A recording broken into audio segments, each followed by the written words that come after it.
Cyril Payen. On l'a dit, les évacuations ont repris ce matin, opération qui se déroule donc dans des conditions sécuritaires plus que dégradées. Est-ce qu'on se presse encore aux abords de l'aéroport ce midi? Bonjour Cyril.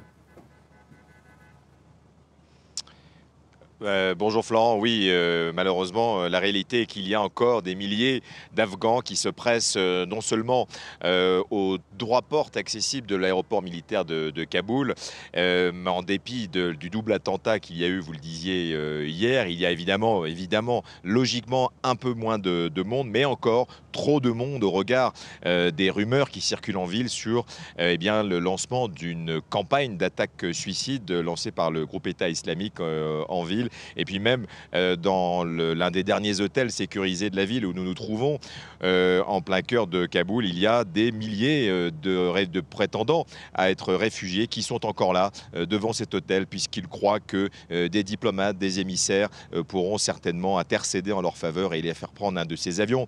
Ces avions, vous le disiez aussi, dont les rotations d'évacuation ont repris ce matin, mais on n'est plus du tout dans la même échelle que ces derniers jours. Il y a un avion qui vient de passer au-dessus des montagnes qui surplombent la ville, Kaboul qui est dans une cuvette, mais celui d'avant avait décollé il y a un peu plus d'une demi-heure. Donc on n'est plus du tout dans le rythme effréné avec ce compte à rebours que la communauté internationale suivait, d'évacuation extrêmement rapide. On sent bien que c'est certainement les dernières rotations, les derniers départs, en dépit des annonces notamment de la France qui l'a laissé entendre qu'il y avait une prorogation de 24 heures de ces rotations d'évacuation. On n'a pas beaucoup plus d'informations sur ce sujet. On sait que le personnel diplomatique, en tout cas quant à lui, celui qui opérait ces évacuations sur le terrain depuis le tarmac militaire de l'aéroport de Kaboul, a été évacué hier soir. Donc voilà ce qu'on peut dire aujourd'hui.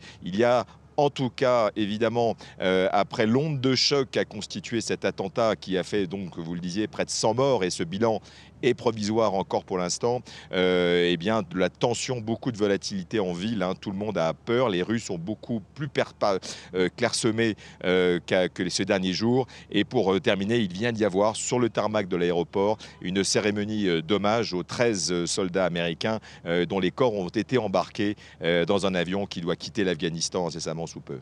Cyril Payen, envoyé spécial de France 24.